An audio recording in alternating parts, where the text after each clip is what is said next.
Hey guys, tonight we're going back to a time when dessert didn't come in plastic wrappers, and nobody had even heard of chocolate bars or gummy bears.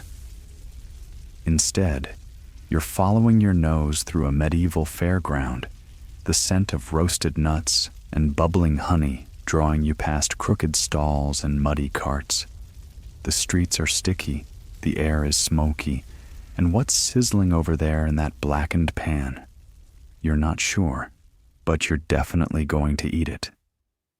You probably won't survive this culinary adventure without a bellyache, but hey, medieval indigestion builds character. So before you get comfortable, take a moment to like the video and subscribe, but only if you genuinely enjoy what I do here. And if you're listening from somewhere in the world right now, drop your location and local time in the comments. I love seeing where everyone's tuning in from. Now, dim the lights, maybe turn on a fan for that soft background hum, and let's ease into tonight's journey together. You're trudging through the town market, pouch in hand, coin strings clinking together like cheap wind chimes. It's barely past sunrise, but already there's a hum in the air, the kind of buzz that says something's cooking, someone's bargaining, and no one's going back to bed. The cobbles are slick with morning muck, and the air smells like a curious mix of sheep, cinnamon, and whatever's frying in the distance. Your first stop is a battered wooden cart, half covered in a linen sheet that's seen better decades. A stout woman with flour on her elbows is slapping lumps of dough into boiling oil, plucking them out with a fork the size of a sword, and dunking the result in honey so thick it practically sags off the fritter. Reshaped of fruit, she says, giving you one that's oozing at the seams. Inside, mashed dates, figs, and a whisper of ginger. The outside crunches, the inside melts, and for a moment, you forget how cold your toes are. It's not just good, it's addictive. You try to walk away, but somehow your hand ends up with another fritter. The woman smiles. You are, officially, her favorite kind of customer, sweet-toothed and weak-willed. Sugar's a rare luxury in your world. Imported at great cost from places with palm trees and warm evenings, it's used more like medicine or magic than as a kitchen staple. But honey? Oh, honey is everywhere. It's the poor man's nectar, the rich man's glaze, and the bee's lifelong curse. Peasants keep hives tucked behind barns, monks bottle it in wax-sealed jars, and bakers drizzle it with dramatic flair. Bees might be buzzing death peanuts in today's world, but in medieval Europe, they're golden little factory workers.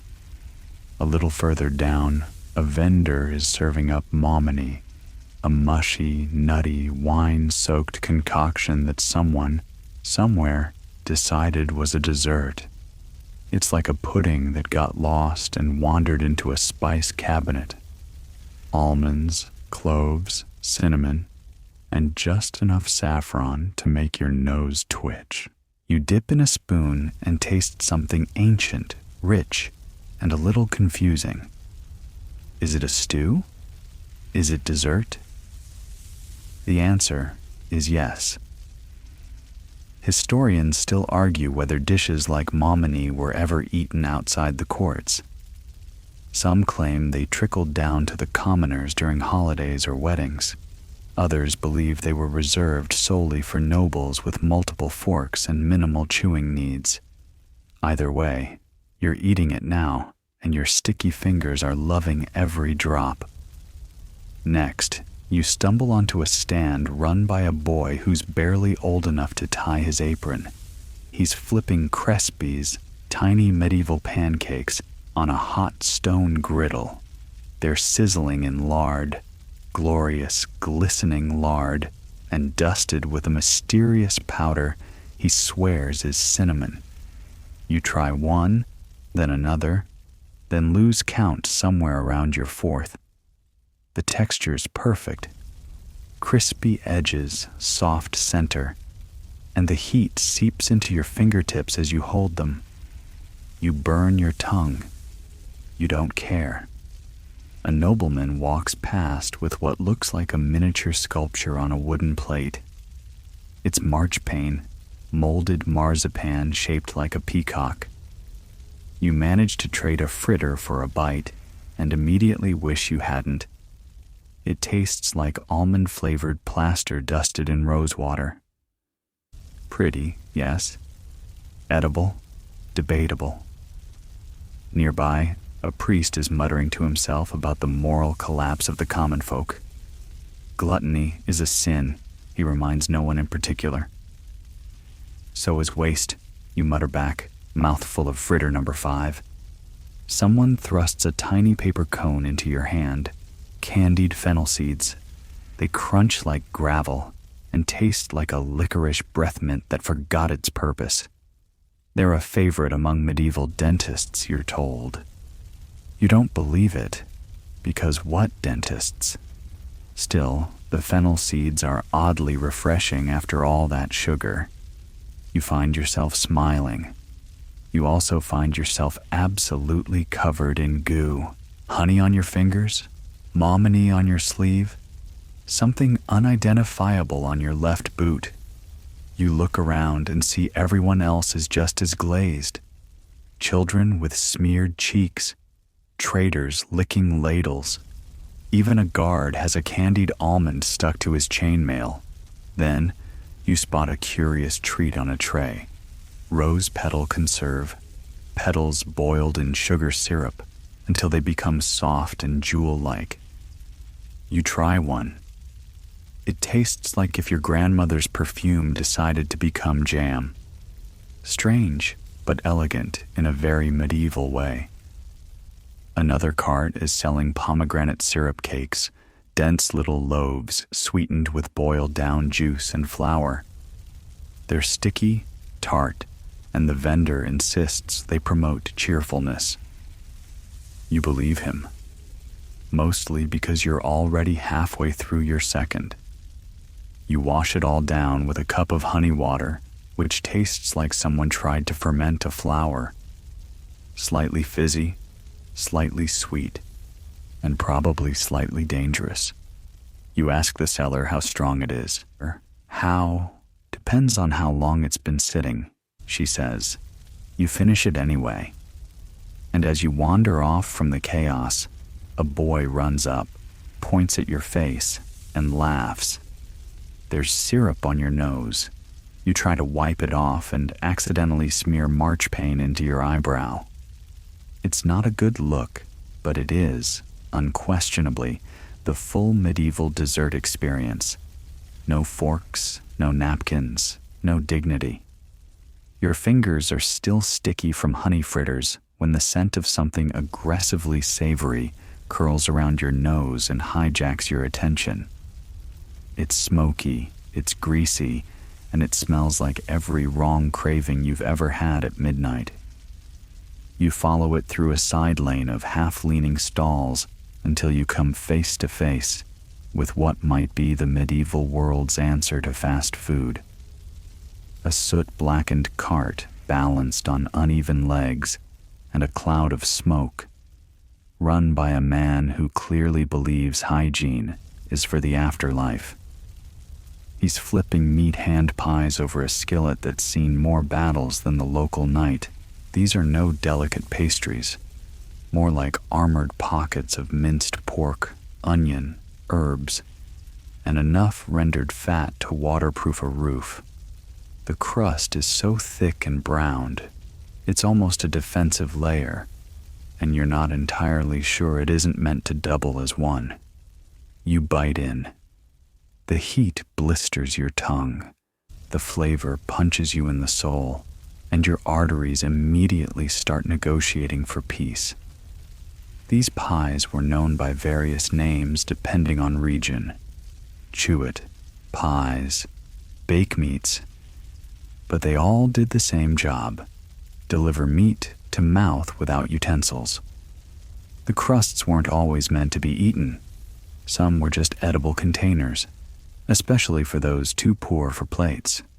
You, of course, ignore history and devour every flake. A few steps down, another vendor is skewering what looks like burnt twigs onto a spit. But no, those are sausages, hissing and spitting in their own juices, probably made from boar or beef, but the vendor cheerfully admits could be hare, could be pigeon, could be both. You smile and buy two. They're seasoned with parsley and something peppery that makes your eyes water, and one has a little bone shard still inside. Authentic. You take a moment to look around. There's a rhythm here. Grease-stained hands pass pies, mouths chew with single-minded devotion, and no one, not one single person, uses a napkin. Everyone is too busy eating. Grease is a badge of honor. A boy licks lard off his thumb like it's honey. A merchant wipes his chin on his hat. A priest mutters about sin but takes a bite when he thinks no one's looking. Then come sippets, slices of fried bread soaked in meaty drippings, topped with herbs or cheese shavings. Originally meant to be stew sponges, but most people treat them as savory snacks.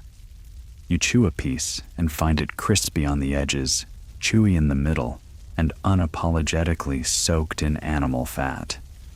Think croutons gone rogue.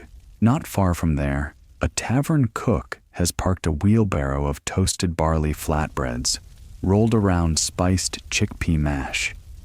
He calls them garbanzo wraps, though you're pretty sure he made that name up. You try one anyway. The spices are subtle but clever. Coriander, mustard seed, a hint of dried mint. Vegetarian street food wasn't unheard of, especially among the poorer folk or during fasting seasons. Just don't ask too many questions about where the oil came from. Next, you turn to a heavy-set cook slinging bowls of something suspiciously beige. This is frumenti, a wheat porridge boiled in broth, sometimes mixed with dried fruits, other times with boiled meat. Or if you're truly unlucky, both. You get a scoop topped with fried onions and a hard-boiled egg, and it tastes like oatmeal having an identity crisis. Still, it's warm and oddly comforting, like a medieval casserole if casseroles had unresolved personal issues. Historians still argue whether frumenti was meant as a main dish or a filler between meals.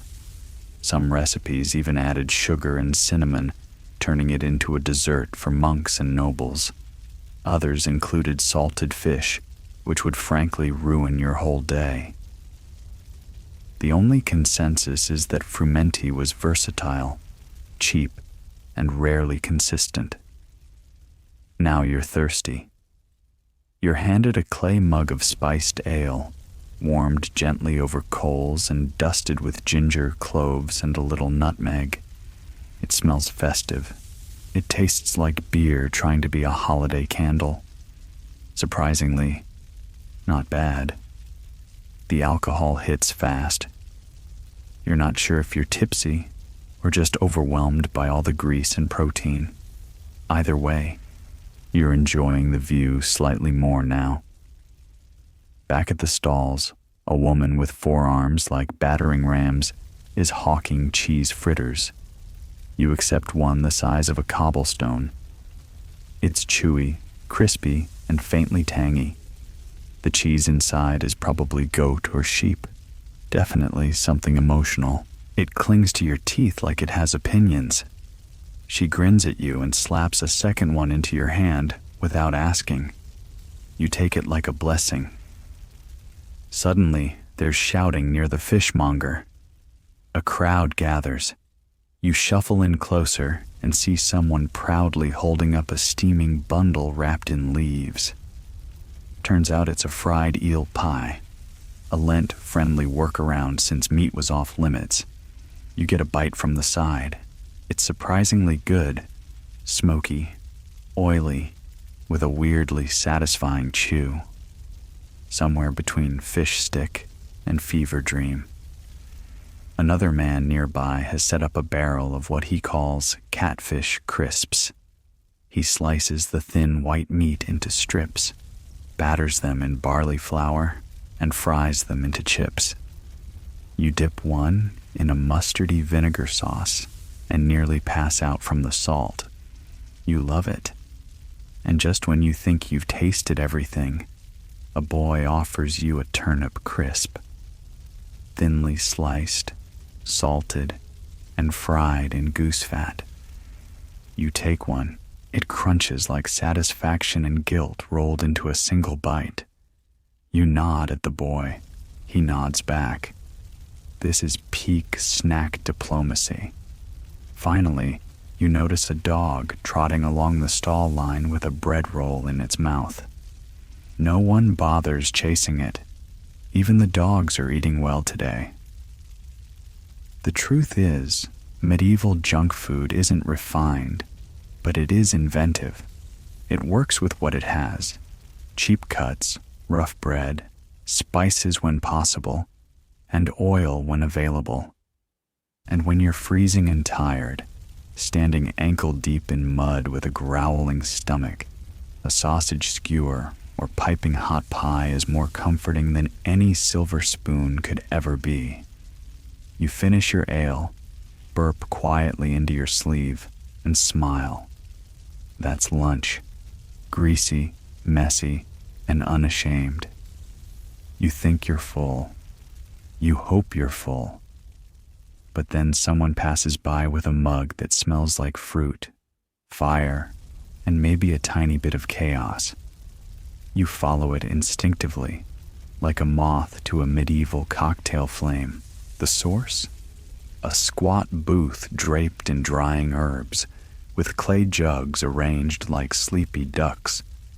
A bearded man with flushed cheeks pours you a steaming cup of mulled wine, a concoction of red wine, honey, cinnamon, cloves, and slices of dried pear bobbing like lifeboats. You sip carefully. It's warm, sweet, and tastes like a winter market in a cup. There's heat that blooms slowly across your chest like a woolen blanket, and before you realize it, your cheeks are just as pink as the vendors. You don't remember asking for a refill, but you're halfway through a second cup now. That's medieval math. 1 + 1 = blurry contentment. Next to the wine booth is a table offering mead, fermented honey wine, and beloved of both peasants and poets. It looks innocent, like sunshine in a cup. It drinks even easier. Some versions are flavored with herbs, rosemary, thyme, or rose petals, and this one tastes like a garden daydream with teeth. Mead was served at weddings, harvest feasts, and celebrations, but also on rainy Thursdays when nothing went right. Historians still argue whether it was a sacred drink or simply affordable joy. Right now, it's both. A woman with wild curls and a crown of mint leaves waves you over to try something called clary wine. It's wine infused with cinnamon, sugar, and clarified with egg whites. Yes, egg whites. You take a cautious sip. It tastes like a medieval bakery snuck into a medicine shop. Earthy, sharp, oddly smooth. You ask what clary means and she just grins and says, clarity. Sometimes. You leave it at that. You turn and catch sight of another man proudly pouring spiced cider into wooden mugs. It smells like apples, cloves, and maybe a mistake. You try a gulp. The flavor is mostly fruit and warmth, but there's a strange peppery kick at the end, like someone whispered surprise into the barrel. You glance at the cider jug. It's been sitting right next to a rack of drying fish. You try not to let that influence you, but it does. By now, the energy of the market has shifted. Morning rush has melted into afternoon stupor. The fires burn lower, smoke curls lazily in the air, and the crowd meanders more than moves. Children wander by chewing on sticks of licorice root, black goo stuck to their chins. It's sweet, chewy, and keeps little mouths too busy to cause trouble. You take a bite off a stick someone offers you. It's bitter at first, then oddly satisfying. You toss the chewed end away, like a true local. Thirsty for something weaker, you find a barrel-labeled small beer. It's barely alcoholic, brewed quickly with fermented grains, weak enough for kids to drink without keeling over. It tastes like damp bread with commitment issues, but it's safer than the well water, and in some villages, small beer was the breakfast beverage of choice. You sip and shrug. It's fine. It's not water. A vendor nearby holds up a mug of milk punch, a bizarre drink made from lemon, sugar, brandy, and, yes, curdled milk, then filtered until it's crystal clear. It sounds wrong. It is wrong. But you try it anyway. It's sweet, sour, and smooth, like boozy lemonade that went to university for food science. You nod, politely hand it back, and walk away before your stomach stages a protest. In a quiet corner, a monk stirs a vat of herbal tonic, whispering that it will restore your humors. You take a cautious sip. It tastes like moss, copper, and maybe beetles. He nods approvingly as you shiver. You feel no more balanced than before, but your eyebrows might be vibrating slightly. Restoration remains a matter of opinion. Someone offers you a thick wooden bowl of posset, a hot mixture of milk, ale, and spices, thickened until it's halfway between a drink and a custard. It's warm, frothy, and lightly nutty, with notes of mace and a curious sweetness. You scoop it with your finger and imagine sipping it beside a medieval hearth with slippers made of goat hair. Posset was once a favorite nightcap, and judging by your eyelids, it still works. Near the center of the square, things have gotten festive. A man stands on a crate singing about his fermented plum cordial and how it once healed a duke's gout. He offers free samples. You try one. It tastes like rotten fruit, burnt sugar, and ambition. You pretend to enjoy it. He bows deeply. You bow back and make a hasty retreat. You find a spot on an upturned crate, your legs weary, your belly full, your head pleasantly foggy. Around you, people are slouched over barrels, mugs, and each other.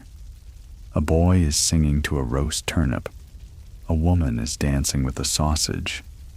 Two merchants are toasting each other's elbows for some reason you don't ask about. This is the after party of the medieval meal, the lull where warmth spreads from your chest to your bones, and the world blurs into a hazy painting of clay jugs, laughter, and flickering torchlight. Someone spills a drink on your boot and calls it a blessing. You accept this without protest. Of course, not all opinions remain friendly. One man insists beer is the drink of the common soul. Another swears mead cures heartbreak. A third, increasingly loud fellow claims cider helps you see through time. A fourth leans over and says, "Turnips are lies," then passes out against a sack of onions. You salute him in silence, and as the air cools, you take one last sip of clove-scented cider. The jug is empty now, and so are you, content, sloshing gently and just barely upright. You've eaten pastries, fried meat, cheese curds, eel pies. You've drunk wine, ale, potions, and possibly witch broth. Your stomach rumbles something between gratitude and warning. You exhale slowly, close your eyes, and let the mug rest gently against your chest. This, right here, this is medieval satisfaction in its sleepiest, sloppiest form. You wake, well, not wake exactly, but drift upward, from your cider-induced haze to the sound of something rattling in a clay bowl. The market has quieted even further. You've reached that liminal part of the afternoon where people are too full to argue and too tipsy to trade. But not everyone's slowing down. One vendor's still very much in motion, tossing something in a pan that crackles like firewood and smells vaguely nutty. You approach. He smiles, gestures with a flourish, and hands you a hot cone of candied almonds, coated in a glaze of honey, rose water, and a suspicious amount of cinnamon. You pop one into your mouth. Crunch. Sweet. Smoky. A little too sticky. And absolutely perfect. Nuts, it turns out, are the unsung heroes of medieval snacking. Almonds are everywhere. Roasted, ground into paste, turned into milk, or simply covered in sugar and eaten by the fistful. They're a favorite among both nobles and peasants. Versatile, nutritious, and portable. You even see a girl trying to trade 3 hazelnuts for a meat pie. Ambitious. Beside the almond seller is a woman sorting little sacks of seeds and powders. She offers you a pinch of something dark and fragrant. Spiced hemp seeds, she says. You try them. Crunchy, earthy, slightly numbing. She winks and says, helps with mood. You wonder whether this counts as medicine, indulgence, or both. Historians still argue over how widely these little treats were consumed. Some call them festival delicacies. Others insist they were just the medieval version of bar snacks. Next to her, a man stirs what looks like coarse sugar over a fire. It's not sugar, it's jaggery, a crude syrup boiled until solid, crumbled, and mixed with herbs like fennel or dried ginger. He sells it in little lumps called spice nibbles. You suck on one and immediately sneeze. The ginger hits you like a slap from a cheerful monk, but then the sweetness mellows out, and you can't help reaching for another. You don't ask what's in the green one. Another cart down the lane boasts what it calls physic wafers. They're thin, slightly bitter, and meant to aid digestion. Whether or not they do is questionable, but they certainly taste medicinal. You grimace, swallow, and the seller nods with the pride of someone who's just dosed a stranger. You feel vaguely healthier, or maybe just stunned. Further along, you discover a monk selling nice biscuits. Crunchy, crisp little rectangles flecked with dark seeds. They're somewhere between a cookie and a cracker, and they leave your breath feeling like a licorice field. Not bad, especially after the ginger sneak attack from earlier. To your left, a boy is hawking apple leathers, dried fruit paste rolled into curls. They shimmer in the sun like strips of stained glass. He says they're made with crab apples and just a bit of vinegar. You take a bite, tart, chewy, and wildly addictive. You end up buying 2 more, stuffing them in your pouch for later. Your pouch protests.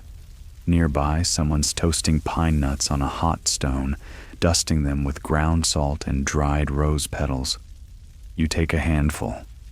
The texture's like tiny pebbles, but warm, buttery, and oddly floral. The rose isn't overpowering, just confusing. You think about it for a while as you chew. A few older kids are walking around with chewy barley ropes, basically dense, slightly sweet strips made from boiled barley flour and molasses, rolled into twists and hung over the shoulder like medieval licorice. One offers you a bite. It's tough, like trying to chew your way through a question, but eventually it dissolves. Not great. Not bad. Kind of like eating ambition. At the end of the lane, you see an older woman selling comfort balls. That's what the sign says. Turns out they're little orbs of dates, breadcrumbs, cinnamon, and crushed almonds, rolled together and dried in cloth. No frying, no baking, just mashing and waiting. You try one. It's sweet, but not sugary. Sticky, but not gooey. It feels like food meant for travelers or warriors, like something you'd pack before invading someone politely. Historians still puzzle over snacks like this. Were they medical, festive, common, rare? Recipes survive, but the context is always slippery. Some of these might have only shown up at weddings or saint days. Others may have been handed to children so they'd stop asking about dinner. Either way, they're tasty enough that you wish you had a satchel to smuggle some home. One last booth catches your eye. It's run by two teenagers who appear to be experimenting. They're selling spice powder in paper cones. Just the spice, no food. For licking, one says. Tastes like oranges and vinegar. You take a cautious lick. It tastes like if pickled citrus had an existential crisis. You don't hate it, but you do walk away quickly. You find a spot on a stone wall and take stock. Almonds, hemp seeds, pine nuts, spice rocks, chewy date balls. Your hands are full. Your face is glazed in something unidentifiable, and your stomach is bravely fighting on like a knight on a hill made of syrup. You sigh, lean back, and crunch one last candied seed between your teeth. The afternoon sun slants lazily across the square. Somewhere behind you, someone is boiling more syrup. Somewhere else, a child is throwing fennel seeds at a dog. This is snack time, medieval style. Equal parts mystery, sugar, and vaguely illegal herbs. And despite yourself, you're very into it. The shadows are starting to stretch across the square, long and golden, but the smells keep rising. Warm, oily, and unmistakably fishy. You turn a corner and walk right into a wall of fried eel steam, billowing from a vendor's cauldron as if someone's trying to summon Poseidon with a deep fryer. The man running the stall gives you a gap-toothed grin and spears a strip of golden curling eel onto a wooden skewer. Lent special, he says. Tastes better than confession. You take a cautious bite. It's crispy on the outside, soft in the middle, and drenched in something vaguely vinegar-scented. It's weirdly delicious. You blink, chew, and take another bite. You're not sure if eel counts as junk food or survival mechanism, but you're too busy licking your fingers to care. In the medieval calendar, Lent and fasting seasons meant giving up meat on dozens of days a year, sometimes nearly half. So people got creative. Fish pies became a loophole. Vendors stuffed them with herring, pike, or freshwater carp, sometimes disguising them to look like beef or veal, A common trick involved shaping fish paste into sausages and coloring it with parsley and egg yolk. You pass one such booth and see someone biting into what looks like a hot dog until the scent of salted trout hits your nose. Surprise! To keep food meatless, the church developed what some might call flexible logic. Beavers, for example, were classified as fish. So were puffins. So was anything that lived in water long enough for a bishop to get away with it. You remember this as you eye a tray of fried frog legs, artfully arranged with lemon slices and a garland of chives. They smell good. They also look like they might leap off the plate. You decide not to risk it. Next to the frog stall is a pot of mock meat stew, a mix of boiled nuts, breadcrumbs, eggs, and wine, shaped and dyed to resemble beef. You take a ladleful and chew. It's soft, spiced, and vaguely savory, like someone tried to reinvent meat from a memory and a whisper. Honestly, not bad. The vendor swears it's healthy and approved by 2 monks and 1 grandmother. Historians still debate how much the average peasant participated in these meatless makeovers. Some records suggest elaborate Lenten recipes came from monastic kitchens or wealthy households. But others argue that even common townsfolk embraced these church cheats whenever they could, especially if it meant an excuse for fried food on a Friday. A little girl runs past with fish fritters wrapped in cabbage leaves. They're crunchy and golden, trailing oil and steam like a tiny comet. You catch one and try it. Cod, maybe? Definitely breadcrumbs, onion, and something pickled. You could eat 6 of them without blinking. One stall further down has what they're calling crab cakes, though you suspect it's river crayfish mixed with leftover bread. No one minds. They're selling fast. You buy one, add a sprinkle of vinegar from a communal pot, and take a bite. Salty, chewy, and weirdly satisfying. You're not sure what part of the crustacean you're chewing, but you give it a thumbs up anyway. Nearby, someone's boiling mussels and cockles in spiced ale, ladling them into bowls with slices of barley bread for dipping. It's briny, rich, and possibly the reason half the market now smells like the inside of a sea captain's boot. You try it anyway. There's a mussel shell in your sleeve now. You're not sure how it got there. Someone offers you a cup of clam porridge, and that's when you draw the line.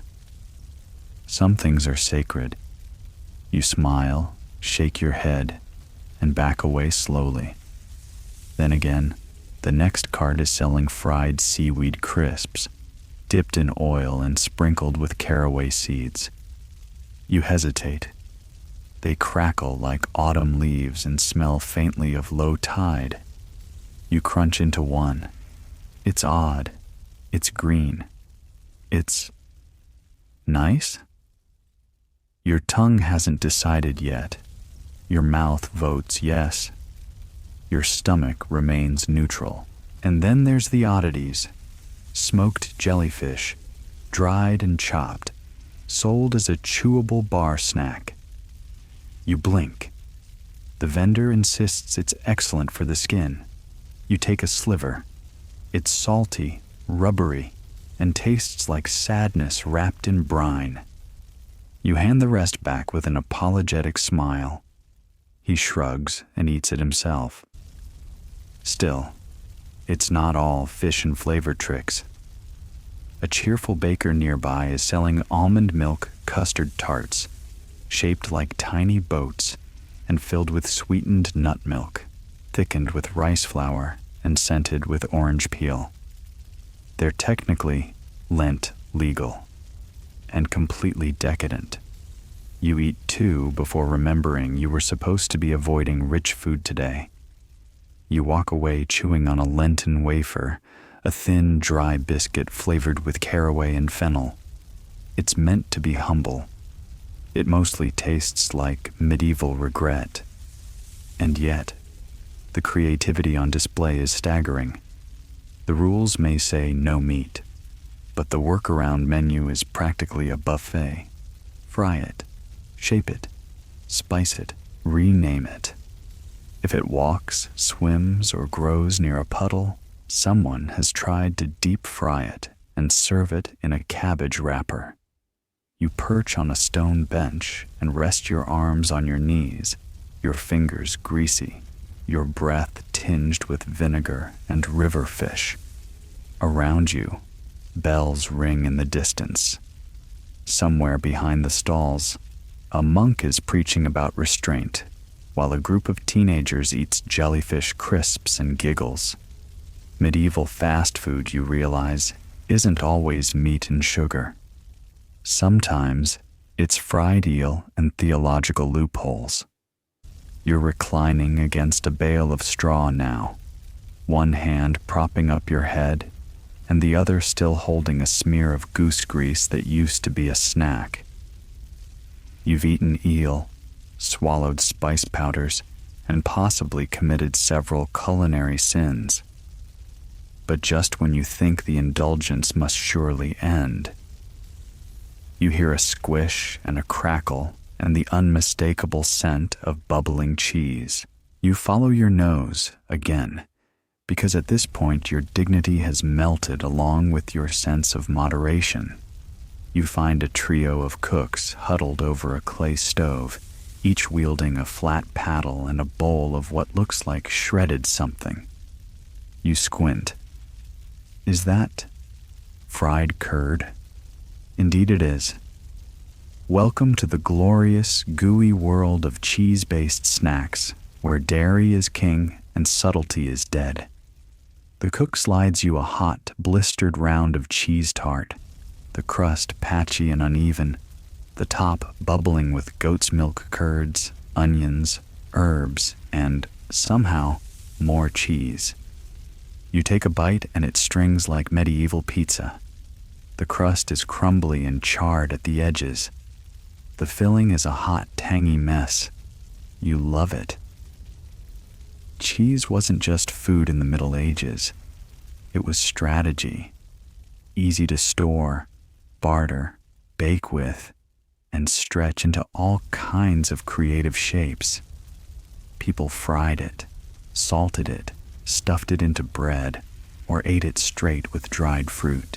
You grab a slice of something the cook calls toasted cheese plank, essentially melted cheese scraped off a hot stone and served on toasted rye. It crunches, it stretches, it burns the roof of your mouth. Worth it.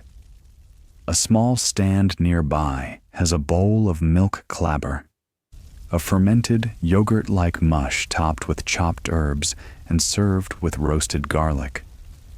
It's more of a dip than a dish, but you scoop it up with a strip of black bread and pretend you're fancy. The flavor is sharp and grassy, possibly alive. You try not to think about it too hard. Someone offers you a little cloth-wrapped bundle. Inside, a hot golden cheese fritter, fried in goose fat, dusted with mustard seed and dried sage. It's chewy and springy, like someone deep-fried a cloud and taught it to taste amazing. You eat 2, maybe 3. Time has become cheese. Off to the side, a baker is setting out cottage cheese buns, the tops brushed with egg yolk and baked until glossy. You tear one open. It's warm, a little sour, and absurdly soft. The cheese inside is grainy but comforting. Historians still argue whether this sort of treat was everyday food or saved for feast days. You take a big bite and decide, today is a feast day. Further along, a large kettle is filled with curdled milk pudding, thickened with egg, flavored with orange blossom water, and ladled into wooden bowls. You stare at it, It stares back. You try it. It's strangely elegant, like rice pudding that took a bath in flowers. Someone hands you a wooden spoon carved into the shape of a goat. You decide not to ask questions. A nearby stand is whipping up fresh goat's cheese balls, rolled in chopped leeks and dried apple skin. You grab one and pop it into your mouth. Tangy, crunchy, slightly nutty. The vendor says, "That one was blessed by a priest." You choose not to dig into that claim. Then come the butter tarts. Yes, butter was technically dairy, but not always approved during Lent. That didn't stop people. You bite into one of the dense, flaky pastries and instantly regret nothing. It's warm and filled with something that's probably butter, sugar, and the ghost of a cow's dream. You moan softly. A nearby dog tilts its head. Just as you're licking your fingers clean, someone rolls up with a cheese and herb turnover, still steaming from a clay oven. Inside, soft cow's cheese mixed with chives, wild garlic, and a pinch of black pepper. You bite in, and it melts against your tongue like an apology. You're full. Again. But your hand keeps reaching for more. You sit down beside a group of locals debating whether aged sheep's cheese is better than young cow's cheese. One man insists anything older than his grandmother should be eaten with mustard and reverence. Another swears by smoked varieties aged in straw-lined baskets. A third is just gnawing directly on a hunk the size of his fist. You learn that cheese was also used in mock meats, especially during fast days. Mixed with breadcrumbs and colored with saffron, it could pass for larded veal or poultry when molded into the right shape. One woman shows you a tiny roast chicken made entirely of pressed curds and herbs. You take a nibble. It's unsettlingly convincing. Finally, a child offers you sweet curd balls rolled in crushed nuts and sweetened with honey. They're cold, soft, and just the right size to pop into your mouth one by one without guilt, until guilt arrives 5 curds later. You recline again, arms folded across your chest, belly bloated with dairy and dreams. Someone behind you is roasting cheese over an open flame with a stick. Someone else is laughing about butter-based arguments. You hear a bard singing a song that may or may not be about milk theft. Your breath smells like curd. Your lips taste like herbs. And your heart, strangely, feels at peace. Medieval junk food wasn't just fried dough and dripping fat. Sometimes it was a cheese tart shared in a smoky square, or a goat's milk fritter that gave you a reason to smile between crumbs. A bell rings in the distance. Not a church bell, something lighter, more festive. A single chime followed by a cascade of clapping and laughter. You crane your neck and see it. A procession of carts rolling into the square, their wooden wheels groaning under the weight of colorful cloth, baskets of bread, trays of roasted nuts, and sugar-glazed chaos. It's a feast day. You weren't planning on it. You didn't prepare. But no one in medieval life ever really planned for feast days. They just happened, often more frequently than you'd imagine. Saints' days, weddings, harvest festivals, market days, coronations, celestial phenomena, or because someone important simply felt like it. Feast days meant food without rules, and food without rules meant snacks without limits. You wade through the growing crowd, catching the scent of honey-glazed pastries, braided and shiny, stacked in spirals. One is shoved into your hand before you can ask for it. You bite in. It's hot, airy, and slightly crispy, with the subtle lemon taste from dried peel mixed into the dough. The sugar drips down your wrist. You do not care. Nearby, 2 men are juggling sugar sculptures. Fragile, blown, glass-like figures made from boiled sugar syrup shaped into birds, flowers, and one slightly disturbing fish. These were once reserved for the nobility, but during festivals, even the peasants get a taste. You try a sugar swan. It breaks in your mouth like spun icicles, leaving behind the scent of rose water and heat.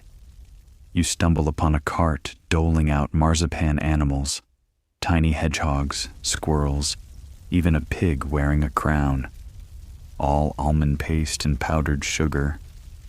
You hesitate. They're cute. Too cute. You eat the pig. It tastes smug and slightly floral. A group of musicians plays a lively tune while children run past with funnel cake spirals, fresh from a pan of boiling oil and dusted with cinnamon and crushed nuts. One child drops hers. A passing dog immediately claims it. Neither seems disappointed. You find a long table covered in bread sculptures. Yes, bread. Some are twisted into ropes, others into animals, crosses, even a ship with a mast made from licorice root. These are mostly symbolic and mostly stale, but one is slathered in almond milk butter and raisins. You tear off a corner. Not bad. Someone yells, "Free custard." And a tide of people rushes toward a kettle full of eggless almond milk custard. It's thick, sweet, flavored with orange blossom and a hint of ginger. You don't make it to the front, but a girl offers you a taste from her bowl. It's like pudding's aristocratic cousin. You give her a half fritter in thanks. One booth near the center offers rice pancakes, rare and luxurious, flavored with saffron and wrapped in banana leaves. You ask how they got banana leaves. The vendor winks and says, "Trade routes." You don't question it. You take one. It's soft and perfumed, and it briefly convinces your tongue you're in the Mediterranean. Feast days also mean ale in buckets, served warm, often with herbs or even honey stirred in. You sip from a communal ladle.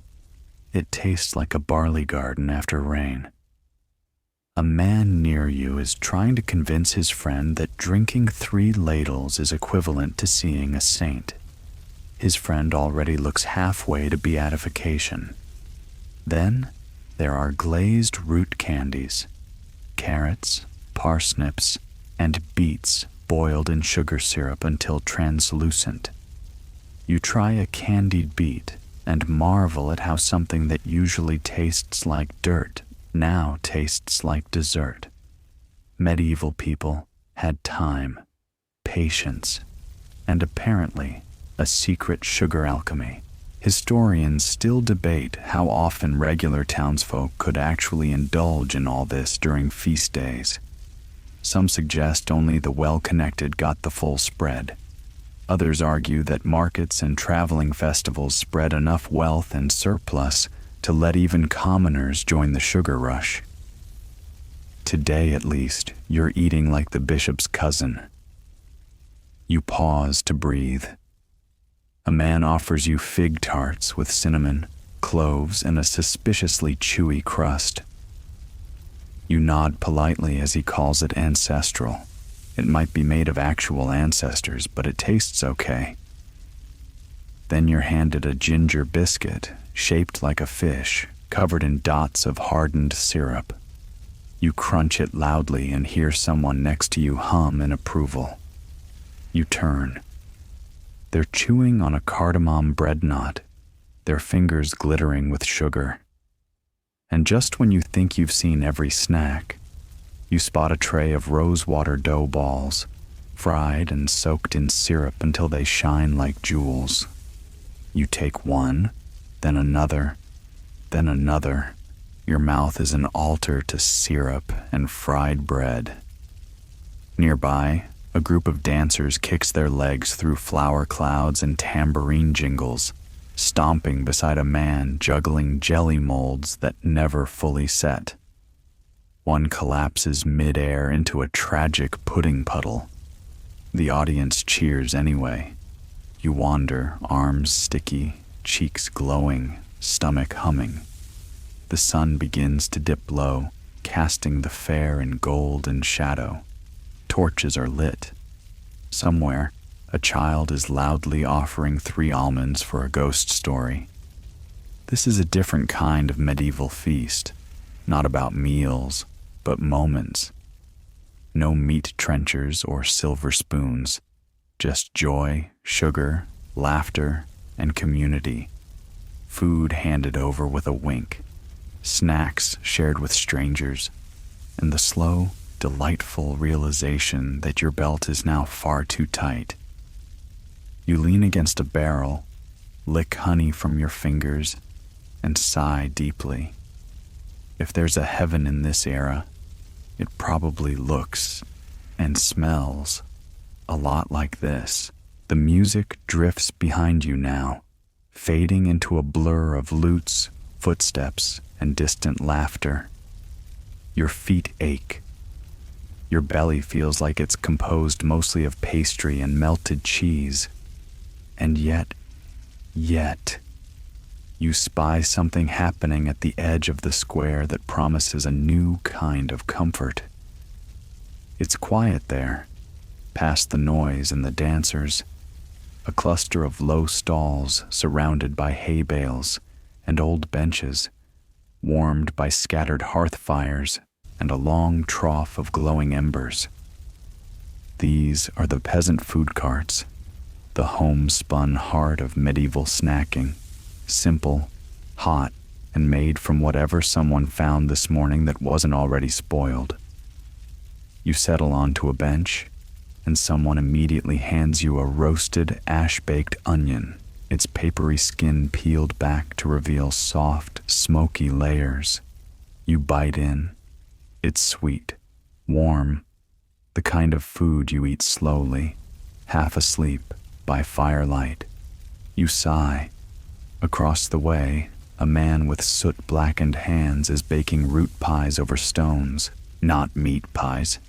These are filled with mashed turnip, apple, and a bit of sharp cheese, bound together with barley paste. You try one. The crust crumbles like dried earth. The filling is tangy, and somehow it all works. He gives you another without asking. You nod and chew. Nearby, 2 women are stirring something thick and steaming in a cauldron. You shuffle over and peer in. It's ale porridge. Yes, ale mixed with oats, honey, and dried fruit, cooked until it's more spoon than soup. You're handed a wooden bowl and a chunk of black bread to scoop it up. It tastes like the end of a long day, like you've worked 12 hours in the fields and deserve something hot, heavy, and sweet.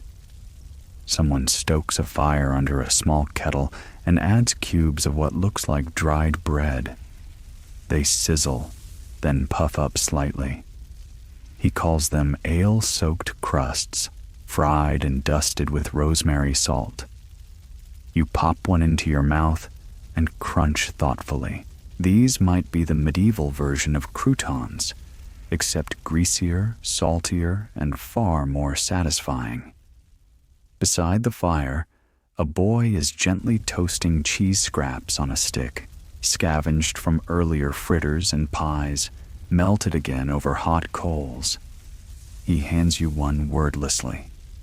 It smells like everything you've eaten in the past 6 hours and tastes like the final chapter of a greasy epic. Historians note that these peasant dishes rarely made it into cookbooks, which were written by and for the wealthy. but archaeological digs and monastic records suggest that lower-class folk invented endless variations on the theme of whatever's available.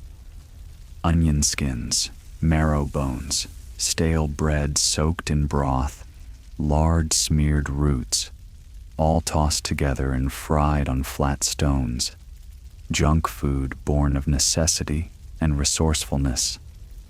A girl sets down a tray of sweet barley cakes, hardened discs made of flour, honey, and fruit that's been boiled down until barely recognizable.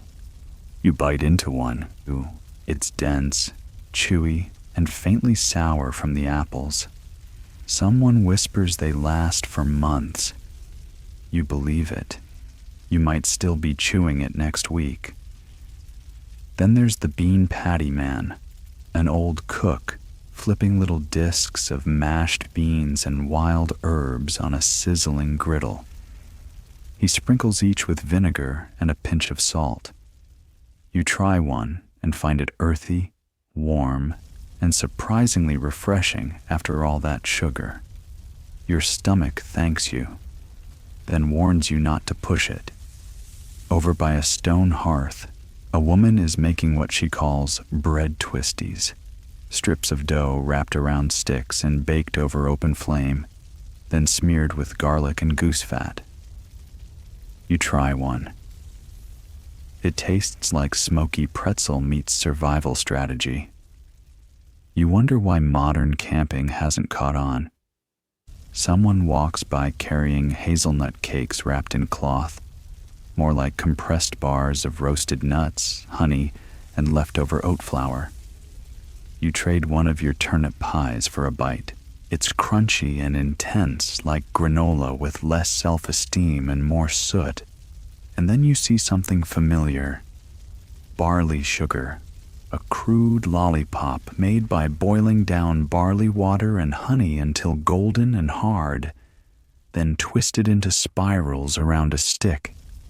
It's shiny, sharp-edged, and tastes like slightly bitter toffee. It sticks to your teeth. It also sticks to your sleeve. You accept this as your fate. Someone hands you a warm herbal tea made with chamomile, mint, and bits of dried apple. It's not alcoholic. It's not fried. It's not sweet, but it's perfect. It slides down your throat like peace in liquid form. You sit quietly, listening to the fire crackle, and sip slowly. A child dozes on a bench nearby, arms wrapped around a bundle of cheese rinds and crusts. A dog snores under the table, licking its lips now and then like it's dreaming of marrow bones. The air is filled with smoke, warmth, and a strange, lovely silence. This isn't the clamor of feast day indulgence or the crisp sizzle of street food. It's the hush that follows, the comfort snacks, the quiet things you eat when the day is ending and the candles are low. You reach into your pouch and pull out one of the barley cakes from earlier, break it in half, share it with a passing stranger. That's the rhythm of medieval life. Not just eating well, but making do well. Baking joy into bread ends. Finding sweetness in scraps. Turning stale into sacred. You lean back against the straw. The night is coming, slow and kind. And your belly? Still full. But not just of food anymore. The sky is slipping toward indigo now, that quiet part of twilight when torches begin to outshine the sun, and the laughter of children is replaced by the slow creak of carts and the last clang of iron pots.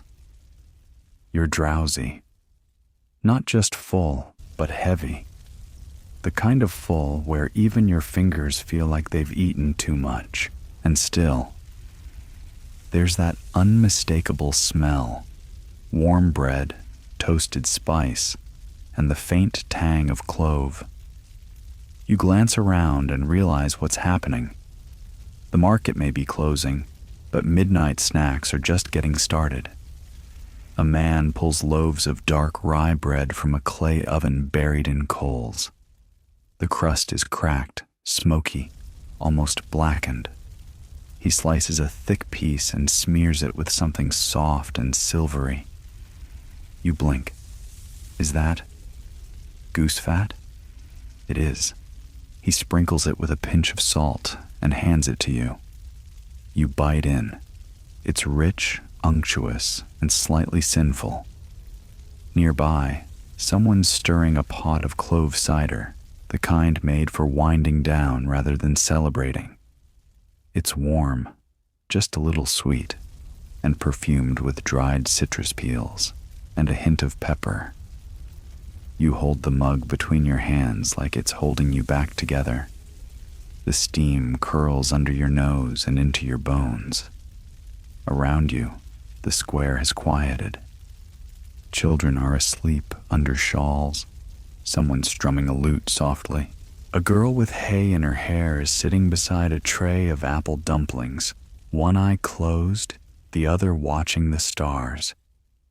You nod to her. She tosses you one without a word. The dumpling's crust is barely holding together, its interior soft from stewed apples, honey, and what might be dried cranberries. You chew slowly.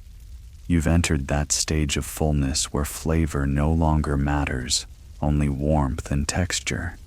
Someone nearby is roasting chestnuts, not many, just a few, rolling quietly in an iron pan. You take one. It crumbles between your fingers like a coal-warmed pearl. The taste is simple, humble, just a bit smoky. You eat it like it's the last one you'll ever have. A couple shares, rosemary shortbread by the edge of the square, dunking it into a clay pot of warm milk. The milk is infused with lavender and cardamom. You ask for a sip. They shrug. You sip. It's like sleep itself in liquid form.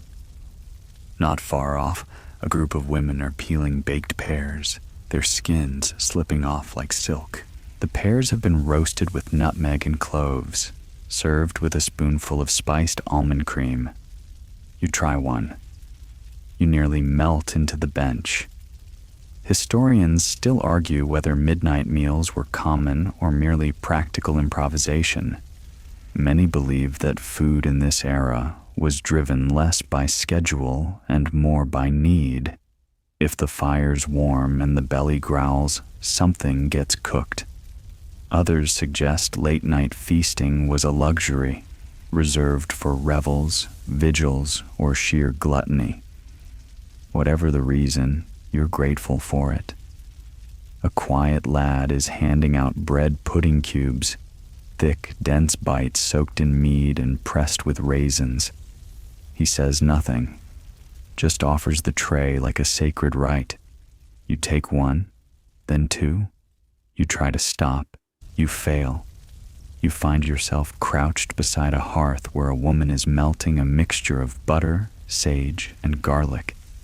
She's dipping strips of flatbread into it, folding each over twice, and setting them on a warm slate. She gives you one. It tastes like every savory memory you've ever had, pressed into a triangle and served under stars. Then comes the final touch, a spoonful of honey. Nothing added, nothing fried, just raw, glistening honey handed to you on a wooden paddle. You taste it. The world softens. You look around. The fire's low. A man is asleep beside a wheelbarrow full of cabbages. Someone else is feeding a bit of pie crust to a goat. You lie back in the straw, staring up at the darkening sky. And this is where it all ends, not with a bang, but a burp. You're sticky. You're smoky. Your teeth feel like they've been through a battle of sugar and cheese. But you're content. You've tasted the feast and the fast, the fried and the foraged, the humble and the holy. You've eaten food meant for kings and food meant for shepherds. You've learned that junk food doesn't have to mean modern. It just means comfort, indulgence, and the joy of something hot in the hand and warm in the belly. And now, all that's left is to drift. The fire crackles softly beside you. You can hear the slow shifting of coals, the hiss of something still simmering, and the gentle hum of a lullaby being sung to no one in particular. The scent of clove and wood smoke lingers in the air, drifting through the cooling square like a sigh. The stars are out now, shy and blinking, scattered across a velvet sky that stretches beyond the rooftops and up into the stillness. Your eyes are heavy. Your belly is quiet. The world feels slower, older, safer. Somewhere nearby, someone is pouring the last of the cider into a cracked mug. A dog yawns. A cart creaks. And someone tucks a sleeping child beneath a woolen cloak. You stretch your legs, fingers brushing hay, breath soft in your chest. It's all fading now. The bustle, the grease, the sweets, the sounds. All that remains is warmth. The kind that seeps in and settles deep. The kind that makes the world feel distant, like a story told once and barely remembered. You close your eyes, the honey on your lips, the bread in your hands, the whispers of laughter, the flicker of firelight, all drifting now, all floating away. Just rest. Let the torches burn low. Let the night take its time. Let the cheese dreams roll in, warm and strange. You're safe here, in the quiet belly of the past. The fair has closed. The feast is done. And you've had your fill.